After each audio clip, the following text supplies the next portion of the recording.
نحمده ونصلي على رسوله الكريم اما بعد فاعوذ بالله من الشيطان الرجيم بسم الله الرحمن الرحيم رب اشرح لي صدري ويسر لي امري واحلل عقدة من لساني يفقهوا قولي رب زدني علما اللهم فقهنا في الدين اللهم انا نسألك علما نافعا وعملا متقبلا ورزقا طيبا اللهم اجرنا من النار اللهم انا نسألك ایمانا لا يرتد ونعیما لا ينفد ومرافقة محمد صلی اللہ علیہ وسلم فی اعلی جنت الخلد آمین یا رب العالمین۔ آپ ایک بہت اہم علم سیکھنے جا رہے ہیں۔ یہ وہ علم ہے کہ جس کے لیے لٹرلی نبی صلی اللہ علیہ وسلم نے اور تمام جو رسول آئے اس دنیا میں انہوں نے اپنی جانیں کھپائیں۔ اس ایک کلمہ جس کو ہم عقیدہ کہتے ہیں، اور وہ عقیدہ ہمارا کیا ہے؟ لا الہ الا اللہ۔ اس ایک کلمے کے لیے رسولوں کو پرسیکیوٹ کیا گیا، ان پر تشدد کیا گیا، جیسے نوح علیہ السلام کے حوالے سے آتا ہے، جیسے باقی تمام انبیاء اور رسل کے حوالے سے آتا ہے، پھر ہمارے اپنے نبی صلی اللہ علیہ وسلم کے حوالے سے آتا ہے۔ اور جب ابو بکر صدیق رضی اللہ عنہ نے چھڑوایا تھا آپ صلی اللہ علیہ وسلم کو کفار کے نرغے سے حرم کے اندر، تو انہوں نے کیا بولا تھا کہ کیا تم ایک ایسے شخص کو قتل کرنا چاہتے ہو ان یقول ربی اللہ، جو بس صرف یہ کہتا ہے کہ میرا رب اللہ ہے؟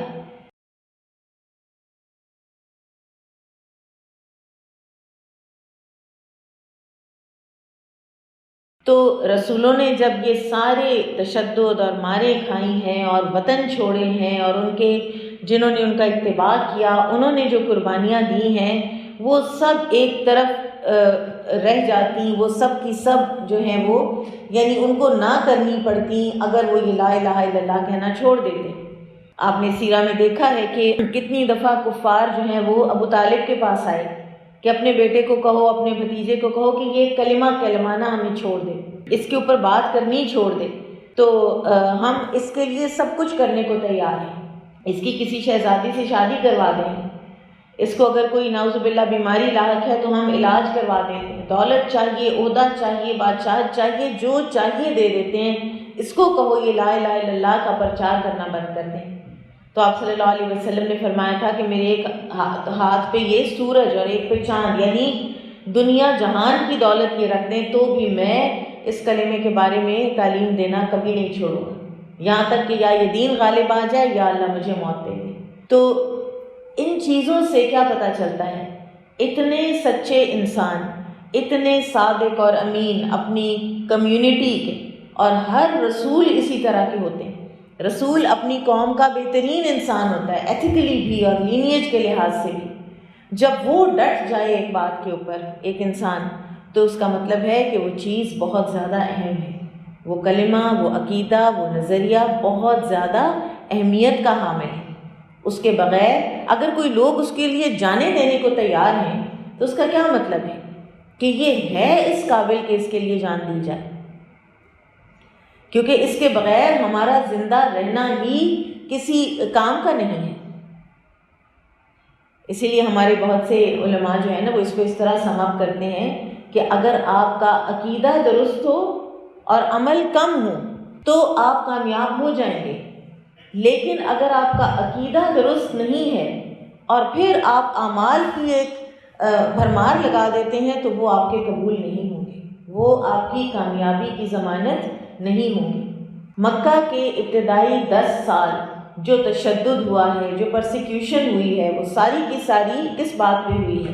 روزہ رکھنے پر تو نہیں ہوئی، نماز پڑھنے پر بھی نہیں ہوئی، کیونکہ احکامات تو ابھی نازل ہی نہیں ہوئے تھے۔ 10 سال اللہ تعالیٰ نے انگرین کیا ہے عقیدہ، توحید اور آخرت، کیونکہ جو ہی انسان کا عقیدہ درست ہوتا ہے اس کے اعمال درست ہو جاتے ہیں۔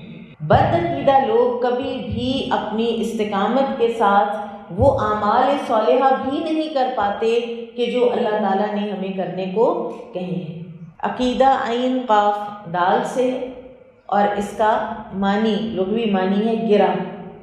تو باقاعدہ گرہ جب لگتی ہے تو وہ بڑی پختہ ہوتی ہے، تو دل میں ایک گرہ لگ جانا، دل میں راسخ ہو جانا ایک کلمے کا، ایک نظریے کا، ایک بات کا.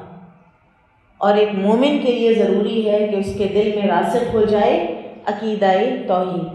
تو لہٰذا اس کتاب کو پڑھنے سے پہلے، یا اس سبجیکٹ کو رادر پڑھنے سے پہلے، ہم اپنے مقاصد درست کر لیں. سب سے پہلے تو ہم اپنی نیت کو خالص کریں کہ ہم اللہ کی خاطر پڑھنے آئے ہیں، اور ہم اس لیے پڑھنے کے لیے بیٹھے ہیں کہ تاکہ ہمارے عقائد میں کوئی کمی بیشی ہے تو وہ درست ہو جائے، ہمارے عقیدہ توحید میں کوئی خلل ہے، کوئی ملاوٹ ہے تو وہ پاک اور صاف ہو جائے. پھر یہ کہ ہم اللہ تعالیٰ کی معرفت اچھی طرح سے حاصل کر سکیں، اللہ تعالیٰ کے ناموں، اس کے اسماء و صفات کے ذریعے سے ہم مزید اس کو پکار سکیں، اس کے ساتھ جڑ سکیں، اس کا قرب حاصل کر سکیں. کیونکہ جتنا آپ کو اللہ تعالیٰ کی اسماء و صفات کا اندازہ ہوگا، اتنا ہی اللہ تعالیٰ کو آپ اور زیادہ قریب پائیں گے، اور اتنے ہی خشوع خضوع کے ساتھ آپ اس سے دعا بھی کر سکیں گے. آپ کو اگر پتہ ہی نہیں ہے کہ اللہ تعالیٰ فرماتے ہیں کہ اللہ تعالیٰ کا ایک صفاتی نام ہے لطیف خبیر، لطیف ہے اللہ تعالیٰ. اب آپ اس کی پوری فہم ہی حاصل نہیں کرتے کہ لطیف ہونے کا معنی کیا ہے، اس کا تقاضا کیا ہے. ایک ہستی جو لطیف ہے پرفیکشن کے لیول پر، تو وہ ہمارے لیے کیا کچھ کر سکتا ہے. تو جب ہمیں اس کی معرفت حاصل ہوتی ہے تو وہ جو آیات ہے نا قرآن میں کہ وَلِلَّهِ الْأَسْمَاءُ الْحُسْنَى فَادْعُوهُ بِهَا، اللہ تعالیٰ کے ہیں سارے اچھے نام، اور ان ناموں کے ذریعے سے اللہ تعالیٰ کو پکارو، تو پھر آپ ان کو اور زیادہ خشوع خضوع اور کنوکشن کے ساتھ کہ ہاں وہ اللہ ایسا ہے تو وہ تو یہ کر سکتا ہے. تو اس لیے جو اللہ تعالیٰ کے اسماء حسنہ ہے نا، ان کا بھی علم، وہ کہ اس سبجیکٹ کا ابھی وہ اس کا اسکوپ نہیں ہے، لیکن ان کا علم بھی حاصل کرنا علماء کرام کہتے ہیں کہ اشرف العلوم میں سے، بہترین علوم میں سے ہے اسماء و صفات کا علم حاصل کرنا. کیونکہ جب تک آپ اللہ تعالیٰ کو اس کی اسماء و صفات کے ذریعے سے نہیں پہچانیں گے، تب تک آپ پوری معرفت نہیں حاصل کر سکتے، اور تب تک آپ اپنا عقیدہ توحید بھی مکمل نہیں کر سکتے. پھر یہ ہے کہ کتاب کو شروع کرنے سے پہلے اچھی طرح اللہ تعالیٰ سے دعا کر لیجئے کہ اللہ تعالیٰ مجھے اخلاص عطا فرما، پڑھنے والے کو بھی اور پڑھانے والے کو بھی. کیونکہ اگر انسان جب ایک کوئی چیز پڑھنی شروع کرتا ہے اور اس کے اندر اخلاص نہیں ہوتا، تو وہ چیز بجائے اجر کے اس کی پکڑ کا باعث بھی بن سکتی ہے. پھر ایک اور دعا بھی کرنی چاہیے، اور وہ طالب علم کو کرنی چاہیے، اور وہ یہ کہ پڑھانے والے کو، استاد کو غلطیوں سے بچا. کیونکہ وہ ایک قول ہے نا کسی کا کہ زلت العالم زلت العالم، ایک عالم کا پھسلنا پورے عالم کا پھسلنے کے برابر ہوتا ہے. یعنی وہ ایک غلط بات ایک استاد، ایک ٹیچر، ایک کسی پلیٹ فارم سے وہ کرتا ہے تو آپ دیکھیں وہ کہاں سے کہاں پھیلتی ہے، اور بعض اوقات وہ نسلوں میں چلی جاتی ہے، اور اس پر سے پھر اس کی تصحیح کرنا اتنا مشکل ہو جاتا ہے، کیونکہ اس کے جو اسٹوڈنٹس ہوتے ہیں ان کو اس کے ساتھ عقیدت اتنی زیادہ ہو جاتی ہے کہ وہ اس کو چینج ہی نہیں کر پاتے، وہ اس کو قرآن و سنت کی کسوٹی پر پرکھ ہی نہیں پاتے. تو اخلاص جب ہوتا ہے تو انسان استاد کی غلطی کو بھی پرکھ لیتا ہے، بلکہ اس کی غلطی کو اس کے آگے بھی درست کر دیتا ہے. پھر اللہ تعالیٰ سے یہ بھی دعا کریں کہ اللہ تعالیٰ آپ کو ایسا سکھائے کہ آپ اس کو کبھی بھولیں نہیں. اور نہ بھولنے کا اب یہ مسئلہ بہت زیادہ ہے، انسان تو بھولتا ہے، وہ ہر چیز، ہر لفظ تو ریٹین نہیں کیا جا سکتا، تو لہٰذا اس کا بیسٹ طریقہ اس کو ریٹین کرنے کا ہے کہ لکھیں، قلم سے مدد لیں، اپنے دانے ہاتھ سے مدد لیں، یعنی لکھیں، نوٹس بنائیں. وہ میں کئی دفعہ اپنے کو پرانے نوٹس کھولتی ہوں تو میں حیران ہوتی ہوں، کئی الوداع کے زمانے کے، یہاں کے زمانے کے، تو میں حیران ہوتی ہوں کہ اتنی ایسی قیمتی بیش قیمت باتیں اچھا یہ میں نے خود لکھی ہوئی ہیں، یہ میں نے یعنی استاد کے زبان کی میں نے خود لکھی ہوئی ہے، وہ یاد ہی نہیں ہوتی. لیکن جب آپ نے اس کو لکھ لیا تو وہ تو آپ کی اگلی نسلوں تک کے لیے بھی وہ پرزرو ہو جاتا ہے. تو نوٹس بنانا بھی بہت ضروری ہے. ٹھیک ہے. پھر اسی طرح سے جب آپ اس کو میمورائز بھی کریں گے، ریٹین بھی کریں گے، اس کے نوٹس بھی بنائیں گے، اخلاص کے ساتھ، دعا کے ساتھ اس کو پڑھیں گے بھی، تو پھر آپ انشاءاللہ اس کو آگے پہنچانے والے بھی بنیں گے. اور ایک اور چیز جو علم حاصل کرنے کے لیے بڑی بابرکت ثابت ہوتی ہے وہ یہ ہے کہ کوئی بھی نیا علم جب آپ سیکھنے لگیں تو آپ اس سے پہلے صدقہ کریں، کچھ نہ کچھ صدقہ کریں، ٹھیک ہے؟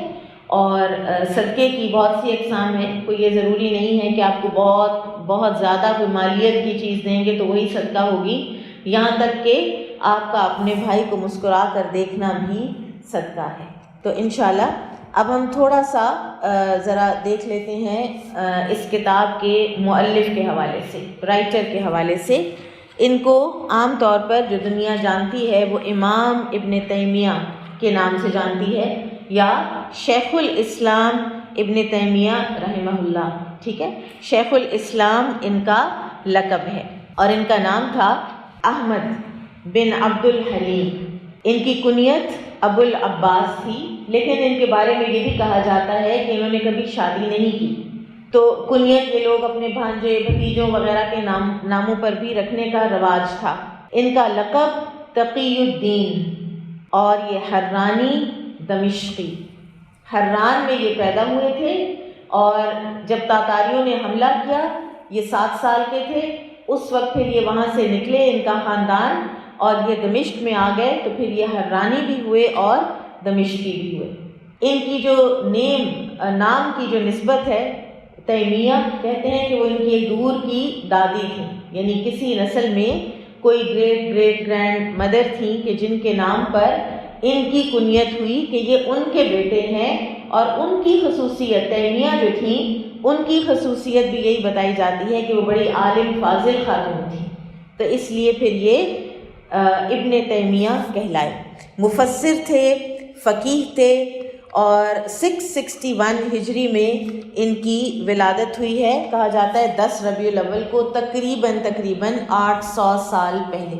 تاتاریوں کے حملے میں جب حران سے دمشق یہ نکلے، تو حران تو ایک بالکل چھوٹا سا گاؤں تھا، لیکن دمشق جو ہے وہ باقاعدہ علم کا گہوارہ تھا، اور حران ہی میں اس گاؤں میں بھی ان کا جو گھر ہے وہ علم کا اور تعلیم و تعلم کا ہی اس سے جانا پہچانا جاتا تھا۔ ہجرت کے وقت بھی سب سے ان کی جو قیمتی متاع جو یہ نکلے لے کر، وہ ان کی کتابیں تھیں، اور کئی نسل در نسل سے قیمتی کتابیں جو ہیں وہ ان کے خاندان کا سرمایہ تھیں، اور اس وقت جتنی مشکل میں انہوں نے ہجرت کی، ان کو جانور بھی اویلیبل نہیں تھا، جو جیسے گدھا گاڑی ہوتی ہے تو گدھا اس کو کھینچ لے، تو وہ کارٹ کے اوپر لاد کر تو ان لوگوں نے خود اس کو کھینچا، خاندان کے لوگوں نے جو کتابیں تھیں وہ خود وہ لے کر گئے، اور پھر کہا جاتا ہے کہ ایک دفعہ بالکل پیچھے سے ان تک پہنچ گئے وہ ان کے دشمن تاتاری، اور پھر ان سب نے آسمان کے نیچے کھڑے ہو کر تو اللہ تعالیٰ سے خوب التجائیں کی، اور پھر وہ گاڑی جو ہے وہ دوبارہ چلی، اور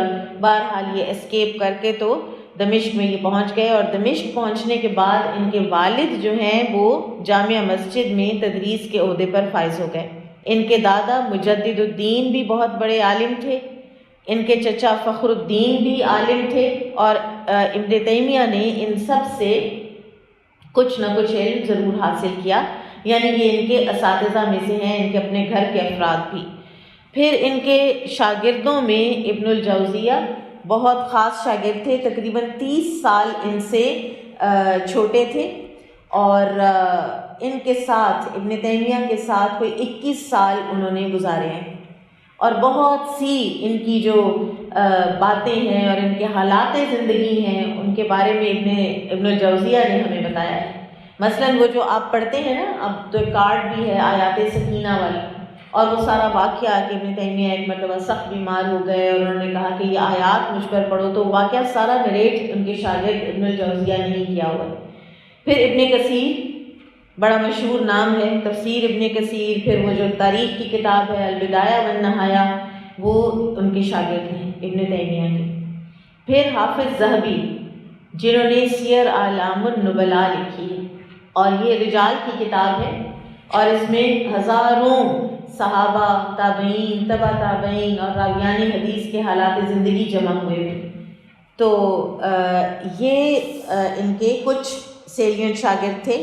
اور پھر اسی طرح ان کی جو کتابیں ہیں ان میں ایک مین جو کتاب ہے وہ ان کی فتاویٰ کی کتاب ہے، جو کہ تقریباً 18-19 جلدوں میں، اور اب اردو میں ٹرانسلیٹ بھی ہو گئی ہے اور مل بھی رہی ہے مارکیٹ میں، اور اس کا بہت فائدہ ہے کیونکہ ان کی اوپن ویژن تھی یہ بڑے ایسے پریگمیٹک انہوں نے کئی فتاویٰ دیے ہیں کہ جو آج کے دور میں حیرت ہوتی ہے کہ اچھا 800 سال پہلے ایک انسان نے اس طرح سے بھی سوچ لیا۔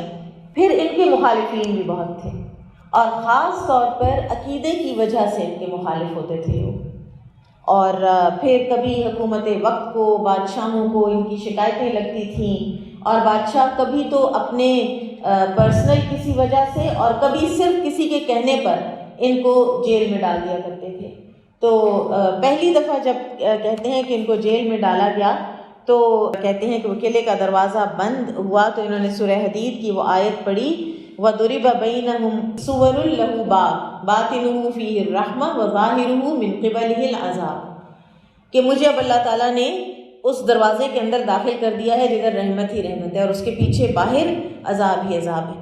یعنی ان کا جو ایک آپٹیمزم تھا، ابن تیمیہ کے آپٹیمزم پر باقاعدہ ڈسرٹیشنز لکھے گئے ہیں کہ وہ کسی چیز میں سے کتنا زیادہ خیر کا نقطہ نکالا کرتے تھے۔ پھر جب ان کو ڈالا گیا جیل میں تو انہوں نے کہا کہ میرا باغ تو میرے دل کے اندر ہے، یہ لوگ مجھ سے کیا چھین سکتے ہیں، میں تو جہاں جاتا ہوں میرا باغ تو میرے ساتھ جاتا ہے، یہ مجھ سے چھین کچھ نہیں سکتے۔ پھر لاسٹ جو ان کو ڈالا گیا جیل میں تو پھر ان سے ان کے ساری علمی جو وسائل تھے، کتابیں اور لکھنے کا کوئی قلم وغیرہ جو بھی ان کو چاہیے ہوتا تھا وہ بھی لے لیا گیا کہ یہ تو جیل میں بیٹھ کر بھی اتنا کچھ کام کر رہے ہیں تو ان سے پھر اب یہ چیز بھی چھین لی جائے۔ تو پھر انہوں نے اپنا سارا وقت تلاوت قرآن پر لگایا اور 80 مرتبہ انہوں نے قرآن ختم کیا، اور 81 مرتبہ قرآن پڑھ رہے تھے تو سورہ قمر کی جو آخری آیت ہے جب اس پر پہنچے ان دا ملیک مقتدر، ٹھیک ہے، ان دا ملیک مقتدر کہہ کر ان کی اللہ تعالیٰ نے روح قبض کر لی اس وقت۔ تو کہتے ہیں نا کہ انسان کا حسن خاتمہ جو ہے یہ اس کی علامات ہوتی ہیں کہ وہ کیا کر رہا ہے، اور جو وہ کر رہا ہوتا ہے اسی حالت میں پھر وہ اٹھتا بھی ہے۔ تو یہ کچھ ان کے حالات زندگی تھے، کیونکہ مؤلف کے بارے میں جب تک آپ کو پوری طرح سے پتہ نہ ہو تو پھر اس وقت تک آپ اس کتاب کا پورا ایسنس جو ہے وہ نہیں حاصل کر سکتے۔ یہ جو کتاب ہے یہ ایک جگہ تھی عراق کے پاس، ایک ٹاؤن تھا چھوٹا سا، تو اس کا نام تھا واسط، ٹھیک ہے، اسی سے ہی عقیدہ واسطیہ یہ اس کا نام پڑا۔ تو وہاں کا ایک قاضی جو ہے وہ ابن تیمیہ رحمہ اللہ کے پاس آیا، اور اس نے وہاں کے لوگوں کے عقائد کی جو بگاڑ ہے اور جو بدعات اس کے وہاں کے لوگوں کے عقائد میں آ رہی تھیں تو ان کا اس نے ذکر کیا، اور ان سے ریکویسٹ کی کہ آپ کوئی ایسا رسالہ، کوئی ایسی مختصر کتاب آپ لکھ دیں کہ جس کی وجہ سے جو باطل عقائد آ رہے ہیں وہاں کے لوگوں میں، خاص طور پر اللہ تعالیٰ کی اسماء و صفات کے حوالے سے، تو وہ درست ہو جائیں، اور اہل السنہ والجماعہ کا جو عقیدہ ہے وہ راسخ ہو جائے لوگوں کے دل و دماغ میں۔ تو یہ بھی کہا جاتا ہے کہ عصر اور مغرب کے درمیان کا جو وقت ہے نا، بس اتنے وقت کے اندر ابن تیمیہ رحمہ اللہ نے یہ جو کتاب جو ہم پڑھیں گے انشاءاللہ وہ لکھ دی تھی۔ اور یہ بیسکلی آپ دیکھیں کہ یہ انسان کا اندر جو دل و دماغ کی زرخیزی ہے اور جو علم ہے یہ اس کی وجہ سے ہوتا ہے نا کہ آپ نے جو کہنا ہے آپ کا ذہن بالکل آرگنائزڈ ہو کہ مجھے یہ چیزیں بتانی ہیں، اور پھر یہ کہ جو میں نے بتانا ہے اس کے قرآن و حدیث میں یہ دلائل ہیں۔ آپ ذرا ان کے حافظے پر اور ان کے اس پر انسان ماول کرتا ہے۔ اور اس میں ان کا ایک جو طریقہ کار تھا نا اپنے علم کے حوالے سے، اس میں سب سے زیادہ چیز جس کا ذکر آتا ہے وہ ہے ان کی عاجزی و انکساری۔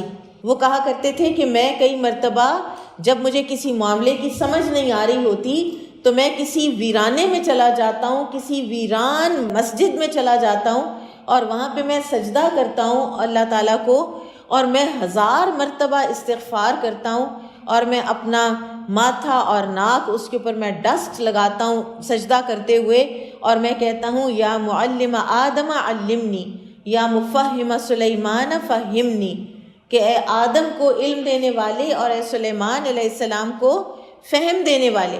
یہ کیا ہے جو قرآن میں آیا ہے نا، فَفَهَمْنَاهَا سلیمان، کہ وہ جو ایک واقعہ ہوا اور داؤد علیہ السلام نے ایک فیصلہ کیا، وہ جو بکریاں دوسرے کا کھیت چر گئی تھیں، تو اصل درست فیصلہ جو ہے حکیمانہ، وہ اس کا فہم ہم نے سلیمان کو دیا۔ تو وہاں اللہ تعالیٰ نے یہ نہیں فرمایا کہ سلیمان نے درست فیصلہ کیا، اللہ تعالیٰ نے فرمایا ہم نے فہم دیا سلیمان کو۔ تو اس لیے جب بھی کسی بات کی سمجھ نہ آ رہی ہو تو ہم بھی یہ دعا کر سکتے ہیں کہ یا اللہ یکتا کھول، یہ ہمارے لیے آسان کر اس بات کو، تو اللہ تعالیٰ پھر اس کو آسان کرتے ہیں۔ تو اللہ سبحانہ و تعالیٰ نے چند گھنٹوں کے اندر یہ لٹرلی شہرۂ آفاق یہ کتاب ہے، جس کو ہم آج تقریباً 8 سینچریز کے بعد، 8 صدیوں کے بعد ہم پڑھ رہے ہیں اور اس سے فائدہ اٹھا رہے ہیں۔ اب کتاب کو شروع کرنے سے پہلے ہم توحید پر تھوڑی بات کر لیتے ہیں۔ توحید کو علماء نے 3 قسموں میں تقسیم کیا ہے۔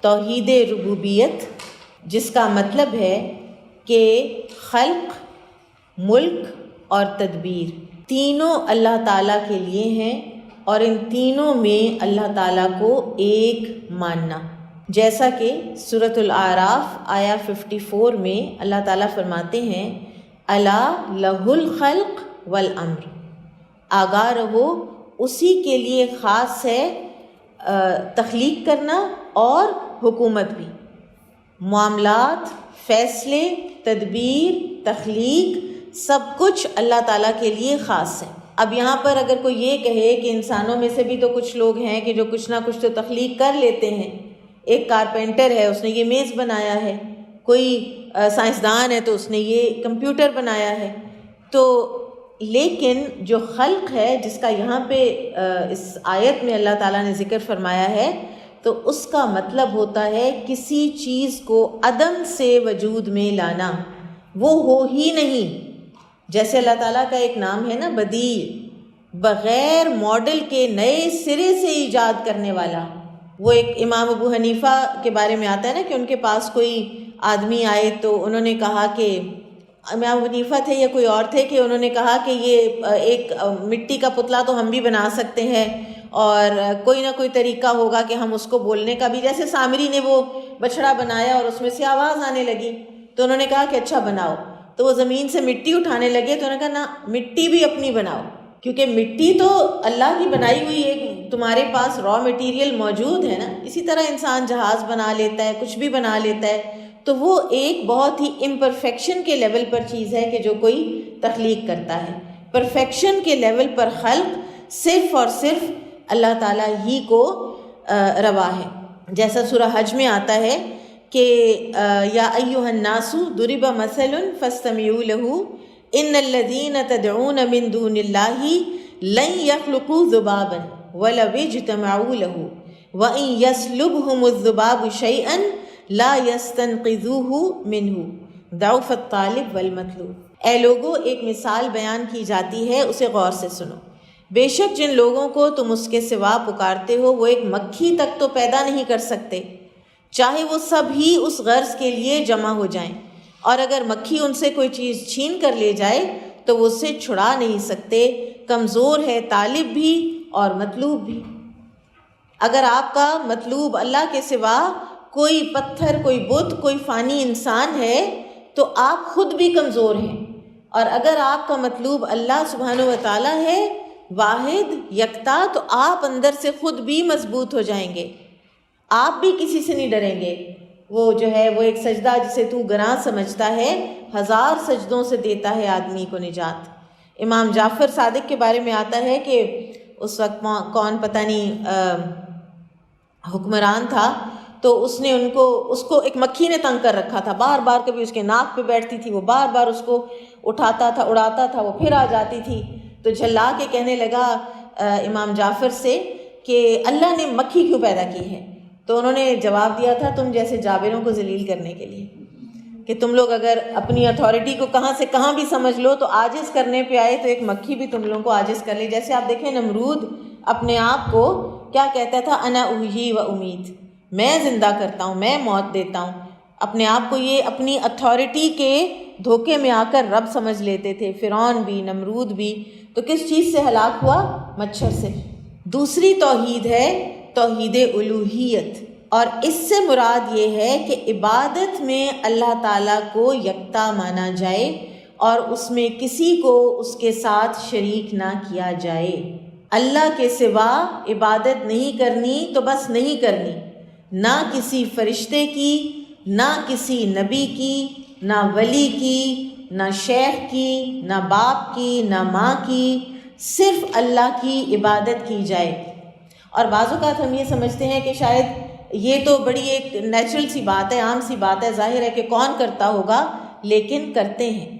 اور سب سے زیادہ جو چیز اس میں توحید الوہیت میں خلل ڈالتی ہے نا، وہ ہے جب ہم اللہ کے سوا کسی اور سے دعا کرتے ہیں، کیونکہ دعا جو ہے نا، حدیث میں کیا آتا ہے، الدعاء هو العبادہ، دعا ہی تو عبادت ہے، عبادت کا ایسنس ہے دعا۔ تو جب آپ دعا اللہ کے سوا کسی اور سے کرتے ہیں، کسی اور کو آپ چاہے انٹرمیڈیری بناتے ہیں، ابھی کچھ ہی دن پہلے ایک خاتون جو ہیں انہوں نے کہا کہ ہمارا عقیدہ یہ ہے اور یہی درست ہے کہ اولیاء کرام جو ہیں وہ زندہ ہوتے ہیں اور ایک وقت پر دنیا میں 50 اولیاء کرام کی روحیں یا وہ خود وہ موجود ہوتے ہیں، اور انہی کو ڈیلیگیٹ ہوا ہے سارے کا سارا، کسی کو اولاد دینی ہے نہیں دینی، رزق دینا ہے نہیں دینا، بارش برسانی ہے نہیں برسانی، یہ سب ان کو ڈیلیگیٹ ہوا ہے اور ان کے سوا اس دنیا کا نظام چل سکتا ہی نہیں۔ اور انہوں نے کہا کہ یہی عقیدہ درست ہے، جو آپ لوگ کہتے ہیں وہ سخت غلط ہے۔ تو آپ دیکھیں کہ یہ سیدھا سیدھا توحید الوہیت کے اوپر حملہ ہے، ٹھیک ہے۔ اسی توحید الوہیت کو توحید عبادت بھی کہا گیا ہے، اور عبادت 2 عظیم ارکان پر مبنی ہے، محبت اور تعظیم، محبت اور تعظیم۔ سورۃ الانبیاء آیت نمبر 90 میں اللہ تعالیٰ فرماتے ہیں اِنَّهُمْ كَانُوا يُسَارِعُونَ فِي الْخَيْرَاتِ وَيَدْعُونَنَا رَغَبًا وَرَهَبًا، بے شک وہ نیکیوں میں بڑھ چڑھ کر حصہ لیتے تھے اور امید اور خوف سے ہمیں پکارتے تھے۔ اب یہ امید محبت سے جنم لیتی ہے، محبت ہوگی تو امید لگے گی، اور خوف جو ہے وہ تعظیم کے نتیجے میں جنم لیتا ہے۔ اور یہ دونوں جب آپ کے اندر جذبات، ایموشنز ہوتے ہیں اللہ تعالیٰ کے لیے، تو پھر اللہ تعالیٰ کے اوامر کو ماننا یعنی احکامات کو ماننا اور نواہی کو چھوڑنا۔ اوامر، اللہ نے حکم دیا ہے، مجھے اللہ سے محبت ہے، اللہ نے حکم دیا ہے روزہ رکھنے کا، مجھے اللہ سے محبت ہے، اللہ نے حکم دیا ہے نماز پڑھنے کا وقت پر، مجھے اللہ سے محبت ہے، اللہ تعالیٰ نے بخوشی اور برضا و رغبت زکوٰۃ دینے کا حکم دیا ہے، میں اس لیے سے سب کچھ کرتی ہوں، میں اللہ کی محبت میں کرتی ہوں۔ جیسے وہ آتا ہے نا وَيُطْعِمُونَ الطَّعَامَ عَلَىٰ حُبِّهِ مِسْكِينًا وَيَتِيمًا وَأَسِيرًا، اور پھر مجھے اللہ کی بڑی تعظیم ہے، مجھے اللہ سے بہت ڈر لگتا ہے، میں اس لیے جھوٹ نہیں بولتی، میں رک جاتی ہوں، میں حرام سے رک جاتی ہوں، میں غیبت سے رک جاتی ہوں، میں چغل خوری سے رک جاتی ہوں، بخیلی سے رک جاتی ہوں، بے حیائی کے کاموں سے رک جاتی ہوں۔ کیوں؟ کیونکہ اللہ کی تعظیم ہے، وہ تعظیم جس سے اللہ تعالیٰ کا خوف سٹیم کرتا ہے، ٹھیک ہے۔ تو یہ بیسیکلی انبیاء کی اللہ تعالیٰ نے سورۃ الانبیاء میں صفت بتائی ہے کہ وہ نیکی کے کاموں میں جلدی کرتے تھے اور ہمیں پکارتے تھے رغبت اور خوف کے ساتھ، جیسے یوسف علیہ السلام تھے۔ آپ دیکھیں کہ قرآن میں اللہ تعالیٰ خود فرماتے ہیں وَلَقَدْ هَمَّتْ بِهِ وَهَمَّ بِهَا، اس عورت نے ارادہ کیا یوسف علیہ السلام کا اور وہ بھی کر لیتے، ارادہ اس عورت کا لولا ان رأى برہان ربہ، اگر وہ اپنے رب کی برہان نہ دیکھ لیتے۔ یہ تعظیم تھی، جو رب کی ایک تعظیم تھی کہ نہیں میں یہ نہیں کر سکتا، یہ اللہ تعالیٰ کے احکامات کے خلاف ہے، یہ اللہ تعالیٰ کی ناراضگی کا کام ہے، یہ میں نہیں کر سکتا۔ لہٰذا کسی بھی انسان پر، مجھ پر، آپ پر اللہ تعالیٰ کا ایک عظیم احسان یہ ہوگا کہ انسان اللہ کی نافرمانی کا ارادہ کرے تو اللہ رب العزت کو اپنے سامنے پائے، اور پھر اس کے ڈر اور خوف کی وجہ سے اس نافرمانی کے کام کو کرنے سے باز آ جائے، ٹھیک ہے۔ تو یہ ہے توحید الوہیت۔ ہم سمجھتے ہیں کہ بس لا الہ الا اللہ، اللہ کے سوا کوئی معبود نہیں، ہمیں حلق سے اوپر اس کا کلمے کا معنی کبھی آیا ہی نہیں۔ آپ دیکھیں اہل مکہ اتنا ویہیمنٹلی اس کا انکار کیوں کرتے تھے، کہ ان کو پتہ تھا کہ اس کا مطلب ہے کہ ہمیں بہت سے کام چھوڑنے پڑیں گے اور بہت سے کام ہمیں کرنے پڑیں گے۔ اچھا، عبادت جو ہے نا، ایک تو اس کے اندر تعظیم اور محبت ہے۔ پھر امام ابن تیمیہ کی بتائی ہوئی جو ڈیفینیشن ہے عبادت کی، وہ سب سے جامع ڈیفینیشن ہے۔ عبادت کی بہت سی ڈیفینیشنز کی گئی ہیں، لیکن سب سے زیادہ جو امام ابن تیمیہ نے کی ہے وہ سب سے زیادہ نون ہے اور مکمل ہے۔ وہ کہتے ہیں عبادت ان جملہ امور کے لیے اسم جامع ہے، عبادت ان جملہ امور یعنی تمام امور کے لیے اسم جامع ہے جنہیں اللہ تعالیٰ پسند کرتا ہے اور ان سے محبت کرتا ہے، وہ اقوال ہوں یا اعمال ہوں، ظاہری ہوں یا باطنی ہوں، ٹھیک ہے؟ لما یحبہ و یرضا، جس چیز کو وہ پسند کرتا ہے اور جس سے وہ راضی ہوتا ہے، جب آپ وہ کریں گے اور اس کی خاطر کریں گے تو وہ عبادت ہے۔ پھر چاہے آپ رات کو سوتے ہیں تو اس لیے سوتے ہیں کہ میں فجر پر ٹائم سے اٹھ جاؤں، تو وہ سونا بھی عبادت ہے۔ آپ سحری کھاتے ہیں، آپ دیکھیں سحری بابرکت ہے، سحری ایک عبادت ہے، کیوں؟ تاکہ آپ کا روزہ جو ہے وہ بہتر گزر سکے، وہ بھی عبادت ہو جاتی ہے۔ آپ کا کھانا، سونا، اٹھنا، بیٹھنا عبادت ہو جاتے ہیں جب وہ ان کاموں کو لیڈ بھی کر رہے ہوتے ہیں کہ جو اللہ تعالیٰ کو پسند ہیں، جن سے وہ محبت کرتا ہے۔ قرآن حکیم میں اللہ سبحانہ و تعالیٰ کی الوہیت کی بے شمار نیومرس ملٹیپل اس کے دلائل ہیں۔ کچھ میں آپ کو یہاں پہ سامنے رکھ دیتی ہوں۔ سورۃ الانبیاء آیا 25، وَمَا أَرْسَلْنَا مِن قَبْلِكَ مِن رَّسُولٍ إِلَّا نُوحِي إِلَيْهِ أَنَّهُ لَا إِلَٰهَ إِلَّا أَنَا فَاعْبُدُونِ، اور ہم نے آپ سے قبل کوئی ایسا رسول نہیں بھیجا جس کی طرف ہم نے یہ وحی نہ کی ہو کہ میرے سوا کوئی معبود نہیں، سو میری ہی عبادت کرو۔ پھر اسی طرح آل عمران 18، شہد اللہ انہ لا الہ الا ہوا والملائکۃ واولو العلم، اللہ گواہ ہے کہ بے شک اس کے سوا کوئی معبود نہیں اور فرشتے اور علم والے بھی گواہ ہیں۔ پھر اسی طرح آل عمران آیت 18 ہی ہے، لا الہ الا هو العزیز الحکیم، اس کے علاوہ کوئی معبود نہیں، وہ غالب ہے، حکمت والا ہے۔ اللہ کے سوا کیا کوئی بھی معبود نہیں یا کچھ ہیں بھی؟ معبودان باطلہ ہیں، لیکن حقیقی معبود وہی ہے۔ تو لہٰذا اللہ اکیلا ہے، اس کے سوا بھی کوئی نہیں ہے اور اس کے ساتھ بھی کوئی نہیں۔ سوا اور ساتھ دونوں کی نفی۔ سورہ نجم میں یہ بات اللہ تعالیٰ نے فرمائی، اور اسی طرح سورہ یوسف میں جب اپنے وہ زنداں کے جو ساتھی تھے، صاحب السجن دو جو تھے، ان کو جب توحید سمجھانی چاہیے یوسف علیہ السلام نے، تو معبودان باطلہ کے بارے میں بھی یہی فرمایا تھا نا کہ یہ تو چند نام ہیں جو تم نے اور تمہارے آباء و اجداد نے رکھ لیے ہیں، ما انزل اللہ بہا من سلطان، اللہ تعالیٰ نے ان کی کوئی دلیل نازل نہیں کی۔ اچھا، اب یہ جو بائی اینڈ لارج جنرلی توحید الوہیت اور توحید ربوبیت ہر مسلمان اس کو تسلیم کرتا ہے، ٹھیک ہے؟ البتہ مسلمانوں ہی میں حضرت علی رضی اللہ عنہ کے دور سے ہی خاص طور پر یہود کی ایک سازش کے تحت یہ ایک چیز وجود میں آئی کہ انہوں نے حضرت علی کو ایک گارڈ تھا، وہ یہ تھا کہ ہم تو اہل بیت سے بڑی محبت کرتے ہیں۔ تو یہ عبداللہ بن سبا ایک یہودی تھا جو مسلمان بن کر ان کے اندر آیا، اور اس نے کہا کہ یہ جو علی ہے نا یہی اللہ ہیں، نعوذ باللہ ثم نعوذ باللہ۔ تو ان کو بڑی سخت سزائیں دلوائی تھیں علی رضی اللہ تعالیٰ عنہ نے، اور وہاں سے یہ جو رفتہ رفتہ ڈفرینٹ جو بدعات ہیں وہ اللہ تعالیٰ کے حوالے سے مسلمانوں میں آنی شروع ہوئیں، اور یہ this brings us to the third form of توحید الاسماء والصفات، اللہ تعالیٰ کے نام اور اللہ تعالیٰ کی صفات کی توحید۔ سب سے زیادہ جو مسلمان اہل قبلہ جس میں بدعت کا ڈیویشن کا شکار ہوئے ہیں وہ یہ فارم آف توحید ہے، توحید الاسماء والصفات۔ اور اس میں 3 طرح کے گروہ آئے۔ ایک وہ تھے جو تمثیل کرتے تھے، یعنی اللہ تعالیٰ کا تو فرمان ہے لیسا کمثلہ شیء، لیکن وہ اللہ تعالیٰ کو مثالوں سے سمجھاتے تھے، انسانوں کے ساتھ، جیسے ہیومنائز کر دینا. کچھ وہ تھے جو تعطیل کرتے تھے. یہ سارا ابھی آپ انشاءاللہ ٹرمز دوبارہ پڑھیں گے کتاب کے اندر بھی.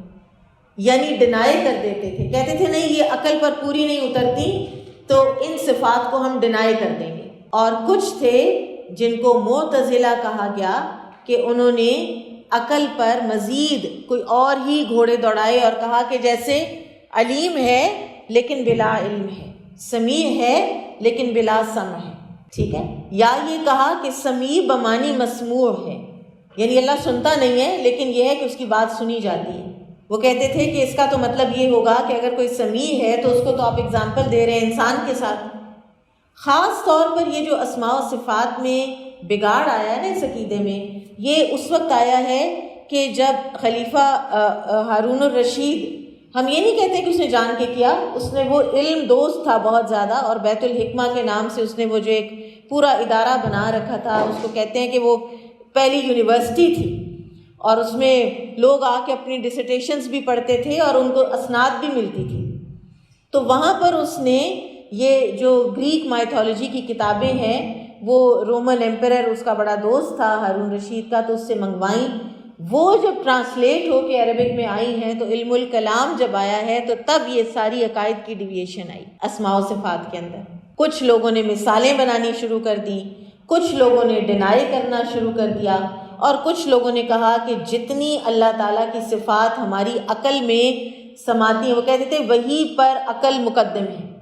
خاص طور پر معتزلہ تو وہ کہتے تھے جو عقل میں آئیں گی ہم وہ مانیں گے، جو عقل میں نہیں آتی وہ ہم نہیں مانیں گے، ان کو ہم ڈینائی کر دیں گے. پھر ایک اور بدعتی فرقہ وجود میں آیا اور وہ تھا قدریہ، جن کے بارے میں کہا جاتا ہے کہ یہ امت مسلمہ کے مجوس ہیں، مجوسی زوراسٹرینز. وہ کہتے تھے کہ تقدیر کچھ بھی نہیں ہے، سب انسان خود کرتا ہے، بلکہ یہاں تک کہ اللہ تعالیٰ کو نہ تو انسان کے افعال کا علم ہوتا ہے اور نہ ہی وہ لوح محفوظ میں لکھے ہوئے ہیں. جب تک بندہ کوئی کام کر نہیں لیتا اس وقت تک اللہ کو علم نہیں ہوتا. یہ قدریہ فرقہ تھا. اس کے بعد ایک اور فرقہ مرجئہ یہ وجود میں آیا، اور یہ کہتے تھے کہ سب کچھ تقدیر ہے، سب کچھ تقدیر ہے، اور انسان صرف لا الہ الا اللہ کہہ دے، پھر چاہے وہ زنا کرے، چوری کرے، شراب پیے، قاتل بن جائے، رہے گا وہ مومن. اس کا ایمان جو ہے وہ ذرا سا بھی اس میں کمی بیشی نہیں آئے گی. تو امام ابن تیمیہ رحمہ اللہ نے یہ سارے جو ڈیویٹڈ عقائد ہیں ان کو عقیدہ واسطیہ میں قرآن اور حدیث کے دلائل کے ساتھ ایڈریس کیا. اور جو اللہ تعالیٰ کی اسماء و صفات جن میں بدعات نے زور پکڑ لیا تھا، رواج پکڑ لیا تھا، یہاں تک کہ لوگ اللہ تعالیٰ کی ذات تک میں بات کرنے لگے، وہاں تک پہنچ گئے، تو انہوں نے قرآن و حدیث سے ان کی رد کیا، ان کی ان سارے باطل عقائد کا. اور یہ بھی یاد رکھیے گا کہ یہ تمام جو بدعات ہیں یہ صحابہ کرام کے بعد رواج میں آئی ہیں. صحابہ کرام اس طرح کی جو ہے نا باریکی اور بال کی کھال اتارنے والی ڈسکشنز وہ کرتے ہی نہیں تھے. وہ سمینا و اطعنا کا جو ایک آئیڈیل جو ایک طریقہ کار ہے بس اس کو وہ استعمال کرتے تھے، اور اس کے علاوہ کسی اور بحث مباحثے میں وہ پڑھتے نہیں تھے. ان کا رجحان وہ عمل کی طرف تھا. ان سے اگر کوئی سوال بھی کرتا تھا نا کہ یہ کام آپ کیوں کر رہے ہیں، تو وہ کہتے تھے سنت میں ہے نا. وہ کہتے تھے نبی صلی اللہ علیہ وسلم کو ہم نے ایسا کرتے دیکھا. وہ عبداللہ بن عمر کی ایک حدیث ہے نا، ان کے بارے میں ان سے کسی نے پوچھا آپ یہ کیوں کرتے ہیں، حج کے حوالے سے 2-3 سوالات تھے. انہوں نے کہا اس لیے کہ رسول اللہ صلی اللہ علیہ وسلم نے ایسے کیا، اس لیے کہ آپ صلی اللہ علیہ وسلم نے ایسے کیا. وہ کوئی لمبے چوڑے فقہی ادھر ادھر سے دلائل وہ نہیں لاتے تھے. وہ کہہ دیتے تھے یہ نبی صلی اللہ علیہ وسلم نے کیا، یا یہ حکم دیا، یا میں نے ان کو کرتے ہوئے دیکھا تو میں اس لیے اس طرح کر رہا ہوں. اور وہی اصل درست دین کے اوپر تھے. اب ہم کتاب کی طرف آتے ہیں. مؤلف رحمہ اللہ فرماتے ہیں بسم اللہ الرحمن الرحیم. اور یہ تمام جتنے مؤلفین ہیں، کتابوں کو لکھنے والے اسکالرز ہیں، ان کی یہ عادت رہی ہے کہ وہ خیر کے کاموں کی ابتدا بسم اللہ الرحمن الرحیم سے ہی کرتے ہیں. اعراب اور معنی کے اعتبار سے بسم اللہ کے اندر حصر ہے، یعنی سٹریس ہے، اور اس میں آگے جو فعل ہے وہ محذوف ہے، ڈراپ ہوا ہے، یعنی یہ موقع اور محل کی مناسبت سے آپ بسم اللہ کہتے ہیں۔ مثلاً جب کھانا کھانے والا بسم اللہ کہے گا تو اس کا مطلب ہوگا بسم اللہ آکلو، میں اللہ کے نام سے کھاتا ہوں، کھانا شروع کرتا ہوں۔ بسم اللہ اقرأ، کوئی پڑھنے والا ہوگا تو اس کا مناسبت ہو جائے گی اسی فعل کے ساتھ کہ اللہ کے نام سے میں پڑھتا ہوں۔ اب یہاں پر ایک عربی کا قاعدہ ہے کہ عام اگر عبارت بنانی ہونا تو ہوگا اقرأ بسم اللہ، میں پڑھتا ہوں اللہ کے نام سے، لیکن جب فعل بعد میں آئے اور بسم اللہ پہلے آئے تو اس کا مطلب ہوتا ہے کہ لا اقرأ الا باسم اللہ، میں اللہ کے نام کے علاوہ کسی اور نام کے بھی بغیر پڑھتا ہوں، یعنی اس میں بھی توحید کا باقاعدہ اعلان ہے۔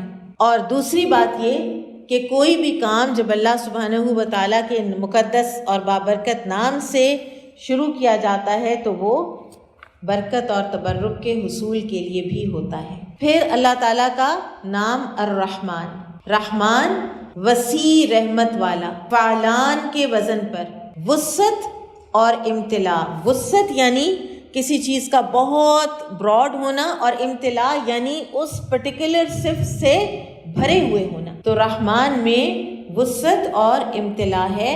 جیسے آپ کسی انسان کے بارے میں کہیں رجل غضبان، کہ آدمی غصے سے بھر گیا، ٹھیک ہے، تو رحمان وسعت اور کسی چیز کا اس صفت سے بھرے ہوئے ہونا۔ پھر رحیم یہ فعیل کے وزن پر ہے اور فاعل کے ہی معنی میں ہے، یعنی رحمان میں تو تھا نا کہ اس میں وسعت ہے، رحیم میں یہ ہے کہ مخلوق تک اس رحمت کی رسائی بھی ہے، ٹھیک ہے، وہ مخلوق تک پہنچتی بھی ہے۔ بعض علماء نے کہا کہ رحمان رحمت عامہ ہے، جیسے وہ کہتے ہیں نا رحمان فی الدنیا والرحیم فی الآخرہ، یعنی رحمان وہ دنیا میں ہر کسی کے لیے ہے، کافر و فاجر کے لیے بھی ہے، کتنا کچھ تو دے رہا ہے ان کو، اسی طرح سے جانوروں کے لیے بھی ہے، اسی طرح سے انسانوں کے لیے، اسی طرح سے فضاؤں کے لیے، ہر چیز کے لیے اللہ تعالیٰ کی رحمت ہے۔ یہ اللہ تعالیٰ کے رحمان ہونے کا ایک مظہر ہے۔ اور رحیم رحمت خاصہ جو کہ اہل ایمان کے ساتھ خاص ہے۔ اللہ تعالیٰ آخرت میں کفار کے لیے رحیم نہیں ہے، رحمت کی صفت آخرت میں صرف اہل ایمان کے لیے ہے، کیونکہ جب اللہ تعالیٰ سے وہ منتیں کریں گے، سورہ المومنون میں آیا 107 میں آتا ہے کہ کافر کہیں گے ربنا اخرجنا منہا فإن عدنا فإنا ظالمون۔ دنیا میں تو انسان توبہ کرتا ہے، اللہ تعالیٰ اس کے پچھلی اتنے بڑے بڑے گناہ معاف کر دیتے ہیں، لیکن آخرت میں کافر جب جہنم میں چلے جائیں گے تو وہ کہیں گے کہ اے ہمارے رب ہمیں ایک دفعہ یہاں سے نکال، اگر دوبارہ ہم یہ کام کریں تو یقیناً ہم ظالم ہوں گے۔ تو اللہ تعالیٰ کیا فرمائیں گے اخسئوا فیہا ولا تکلمون، اس میں ذلت سے پڑے رہو اور مجھ سے بات بھی نہ کرو۔ حالانکہ انسان دنیا میں کتنے بڑے بڑے غلطیاں کرتا ہے، اور جیسے آپ پڑھتے ہیں لا الہ الا انت سبحانک انی کنت من الظالمین، تو آپ کے گناہ معاف ہو جاتے ہیں، اللہ تعالیٰ آپ کی غلطی ریکٹیفائی بھی کر دیتے ہیں۔ انسان کہتا ہے یا اللہ آئی میسڈ اپ، میں نے یہ کر دیا، مجھ سے ہو گیا، یا اللہ تو اس کو ٹھیک کر دے، اللہ ٹھیک کر دیتے ہیں۔ لیکن جب انسان کے اندر ایمان ہوتا ہے وہ اس دنیا میں، کیونکہ وہ رحمان ہے، قیامت میں وہ صرف رحیم ہے اور وہ اہل ایمان کے لیے ہے۔ پھر مؤلف رحمہ اللہ فرماتے ہیں الحمدللہ الذی ارسل رسولہ بالہدی ودین الحق لیظہرہ علی الدین کلہ وکفی باللہ شہیدا۔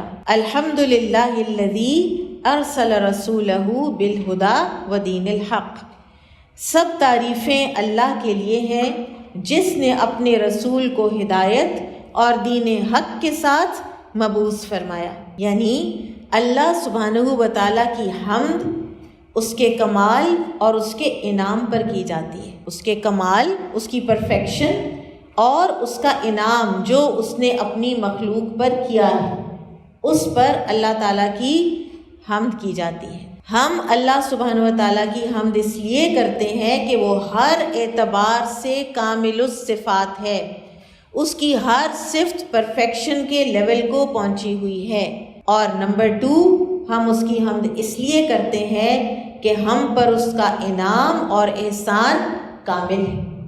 اللہ تعالیٰ کی نعمتیں اور احسانات بھی کامل ہیں اپنے بندوں پر، اور اس کی ایک بہت بڑی جس بات کے اوپر، جس انعام کے اوپر اور احسان کے اوپر ہم اللہ کی حمد کرتے ہیں، وہ کیا ہے؟ الذی ارسل رسولہ، جس نے اپنے رسول بھیجے۔ یہاں پر مراد صرف رسول اللہ صلی اللہ علیہ وسلم نہیں ہے، یہاں مراد تمام جو انبیاء و رسول کی کڑی ہے وہ مراد ہے، کیونکہ تمام رسولوں کو ہدایت اور دین حق کے ساتھ ہی بھیجا گیا تھا، اور اس سلسلے کی آخری کڑی رسول اللہ صلی اللہ علیہ وسلم ہے، جن کے آنے سے نبوت اور رسالت کی عمارت مکمل ہو گئی۔ نبی صلی اللہ علیہ وسلم نے خود فرمایا کہ میری مثال اس آدمی جیسی ہے جس نے ایک محل تعمیر کیا اور پھر ایک اینٹ کی جگہ کے علاوہ اسے مکمل کر دیا۔ لوگ اس محل کو دیکھتے تو بڑے خوش ہوتے سوائے اس اینٹ کی جگہ کے۔ آپ نے فرمایا وہ اینٹ میں ہوں اور میں خاتم النبیین ہوں۔ ٹھیک ہے، تو یہ پوری رسولوں کی جو لڑی ہے اس پر ہم اللہ تعالیٰ کی حمد کرتے ہیں، اور اس پر بھی اللہ کی حمد کرتے ہیں کہ اللہ سبحانہ و تعالیٰ نے نبی صلی اللہ علیہ وسلم کو آخری نبی بنایا۔ ٹھیک ہے، جب نبی آخری ہے تو رسول بھی آخری ہے، کیونکہ نبی براڈر ٹرم ہے نا، رسول تو پھر مزید خاص ہوتے ہیں۔ اگر نبی کوئی نہیں ہے تو رسول تو کوئی ہو ہی نہیں سکتا۔ پھر بالہدا و دین الحق، ہدا سے کیا کیا مراد ہے؟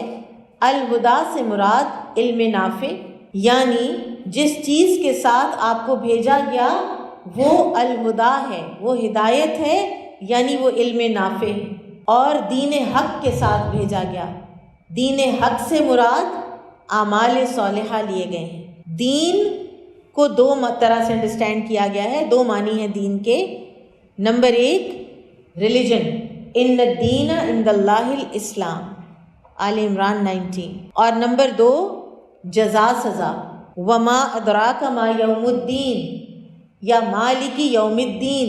ٹھیک ہے، تو یہ جزا سزا کا دن، تم کیا جانو کہ وہ کیا ہے۔ پھر فرمایا لیظہرہ علی الدین کلہ، تاکہ غالب کر دے اس کو تمام ادیان پر۔ ٹھیک ہے، لیظہرہ، ظاہر، ظہر الدابہ کہتے ہیں جانور کے بالائی حصے کو، اسی طرح سے ظہر الارض کہتے ہیں سطح زمین کو، تو کسی چیز کا بھی بلند حصہ۔ تو کوئی بھی چیز ہوگی وہ اپنی بلندی کو پہنچے گی تو اس کے اوپر کیا ہوگا؟ اللہ کا دین۔ پھر لیظہرہ میں ہو کی ضمیر کدھر جا رہی ہے؟ نمبر 1 دین اسلام، نمبر 2 رسول اللہ صلی اللہ علیہ وسلم، یہ ضمیر دونوں کی طرف جا رہی ہے۔ دین کو بھی غالب کرے گا اور اللہ کے رسول صلی اللہ علیہ وسلم کو بھی غالب کرے گا، اور یہ وعدہ ہم نے نبی صلی اللہ علیہ وسلم کی سیرہ میں دیکھا کہ اللہ تعالیٰ نے پورا کیا۔ اللہ تعالیٰ نے وہ جو دعا ہے جو آپ صلی اللہ علیہ وسلم غزوہ خندق کے موقع پر پھر سب صحابہ نے بھی پڑھی، اگر مجھے صحیح یاد آ رہی ہے، اللہ اکبر کبیرہ، اللہ اکبر، انجز وعدہ ونصر عبدہ وہزم الاحزاب وحدہ، کہ وہ اللہ جس نے اپنا وعدہ پورا کیا، اپنے بندے کی مدد کی اور اکیلے تمام لشکروں کو شکست دی۔ اور کیسے معجزانہ غزوہ خندق، پھر آپ دیکھیں کیسے معجزانہ فتح مکہ ہوئی ہے۔ ٹھیک ہے، تو نبی صلی اللہ علیہ وسلم کو بھی غلبہ دیا اور اسلام کو بھی غلبہ دیا۔ پھر فرمایا وکفا باللہ شہیدا۔ اب یہاں پر لیظہرہ علی الدین کلہ کے بعد کفا باللہ شہیدا کیوں آ رہا ہے؟ کافی ہے اللہ گواہ، اس کا یہاں پر مناسبت کیا ہے؟ تو اس کی مناسبت یہ بتائی گئی ہے کہ اللہ تعالیٰ نے آپ صلی اللہ علیہ وسلم کو تقویت بخشی، آپ ہمیشہ غالب رہے، آپ کبھی مغلوب نہ ہوئے۔ اللہ تعالیٰ نے آپ کو زمین میں حکمرانی بھی عطا کی۔ تو یہ ساری چیزیں فعلاً عملاً اس بات کی گواہ ہیں کہ آپ صلی اللہ علیہ وسلم ہی صادق ہیں اور آپ ہی کا دین دین حق ہے۔ ذرا اگر آپ تصور میں لائیں ان جھوٹے مدعیان نبوت کو، مسیلمہ کذاب، اسود انسی اور مزید دوسرے، کہ ان کا کیا انجام ہوا؟ ان کے نام تک لوگوں کے ذہنوں سے مٹ گئے۔ کبھی آپ ہسٹری پڑھیں تو ان کے نام یاد آتے ہیں، ورنہ کبھی آپ کو وہ یاد بھی نہیں آئے۔ تو کس طرح اللہ تعالیٰ نے ان کو ہلاکت سے دوچار کیا، حالانکہ وہ اپنے وقت کے بڑے طاقتور لوگ تھے، اسی طاقت کے نشے میں ہی تو انہوں نے نبوت کا دعویٰ کیا۔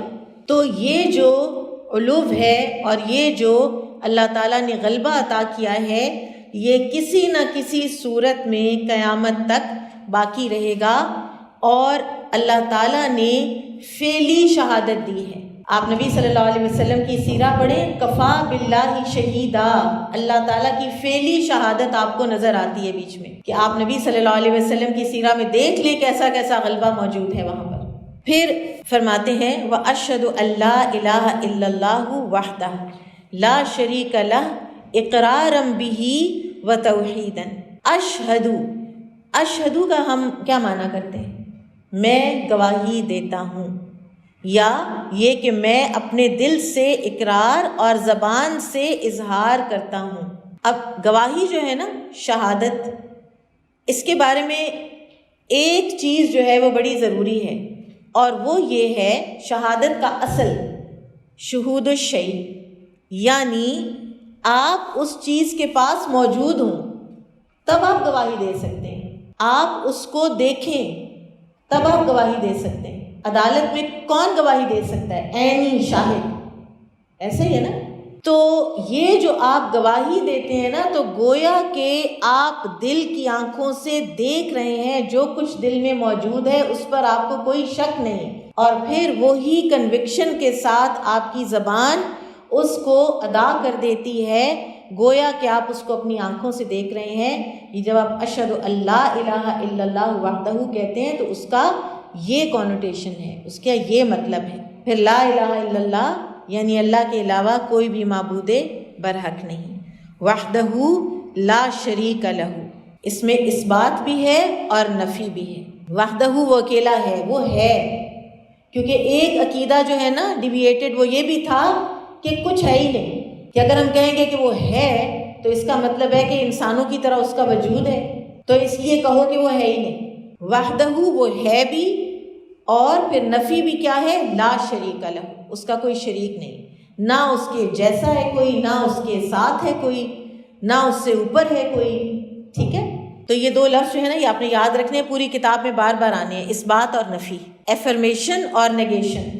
عقیدہ پوری طرح سے سمجھ آتا ہی تب ہے جب یہ دونوں چیزیں ہوں، وہ ہے بھی صحیح اور اس کا شریک بھی کوئی نہیں، ورنہ آپ دیکھیں اہل مکہ اللہ کو تو مانتے تھے، لیکن اللہ کے ساتھ بہت سے شریک بھی انہوں نے بنا رکھے تھے۔ تو لہٰذا اس بات اور نفی دونوں چیزیں ہوں گی تو آپ کی گواہی مکمل ہوگی۔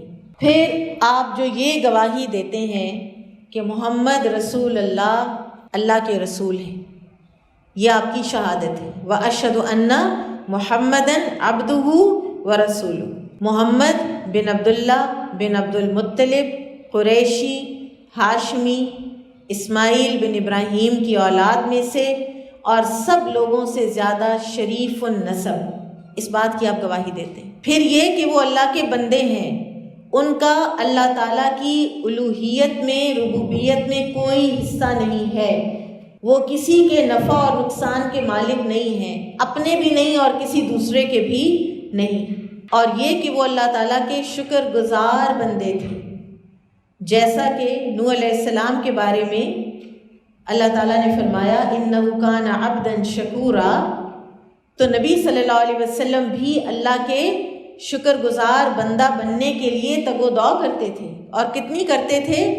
تہجد میں اٹھتے، قیام کرتے، اتنا کہ پیروں میں ورم آ جاتا، اور کسی نے کہا کہ یا رسول اللہ صلی اللہ علیہ وسلم، آپ کے تو اگلے پچھلے تمام گناہ معاف کر دیے گئے ہیں، آپ اتنا طویل قیام کیوں کرتے ہیں؟ تو فرمایا کیا میں اللہ کا شکر گزار بندہ نہ بنوں؟ پھر نبی صلی اللہ علیہ وسلم کے حوالے سے قرآن میں جو عقائد ہمارے درست کیے گئے ہیں، مثلا سورۃ الاعراف آیا 177، قُلْ لَا أَمْلِكُ لِنَفْسِي نَفْعًا وَلَا ضَرًّا إِلَّا مَا شَاءَ اللَّهُ وَلَوْ كُنْتُ أَعْلَمُ الْغَيْبَ لَاسْتَكْثَرْتُ مِنَ الْخَيْرِ وَمَا مَسَّنِيَ السُّوءُ۔ آپ کہہ دیں کہ میں نہیں ہوں مالک اپنی جان کے لیے کسی نفع کا اور نہ نقصان کا، اور اگر میں غیب جانتا ہوتا تو ضرور بہت سے فائدے جمع کر لیتا۔ اسی طرح سورۃ الانعام آیہ 50 میں بھی ہے۔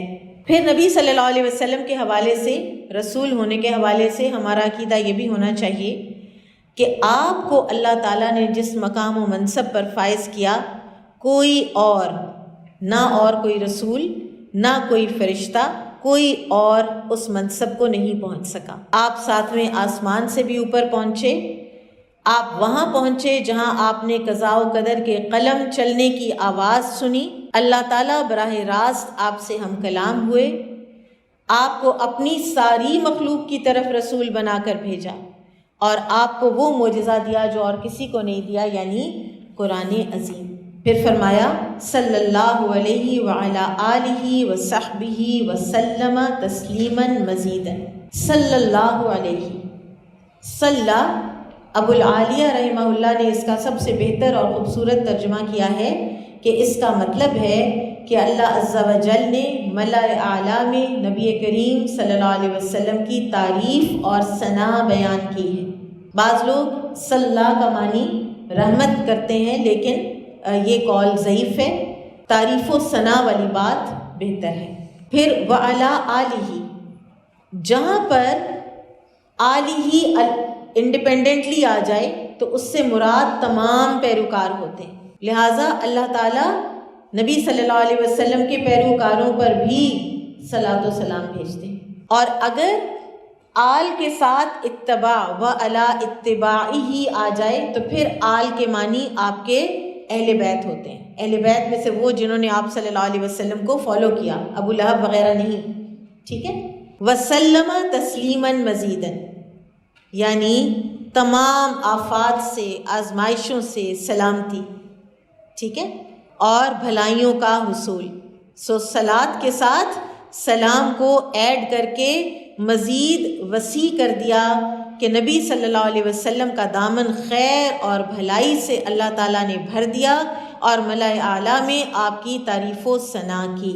اور مزیداً زائد یعنی زیادہ کے معنی ہے، یعنی صلاۃ و سلام پر پھر مزید اضافہ در اضافہ در اضافہ ہوتا چلا جاتا ہے۔ بس ایک آخری بات کہ نبی صلی اللہ علیہ وسلم سورۃ العلق آیت نمبر 1 سے 5 آنے کے بعد نبی بنے تھے، ٹھیک ہے، اور یا ایھا المدثر قم فانذر آنے کے بعد آپ رسول بنے تھے۔ تو ہمارا آپ صلی اللہ علیہ وسلم کی نبوت اور رسالت دونوں پر ایمان ہے۔ بارک اللہ فیکم، سبحانک اللہم و بحمدک، اشہد ان لا الہ الا انت، استغفرک و اتوب الیک۔ السلام علیکم و رحمۃ اللہ وبرکاتہ۔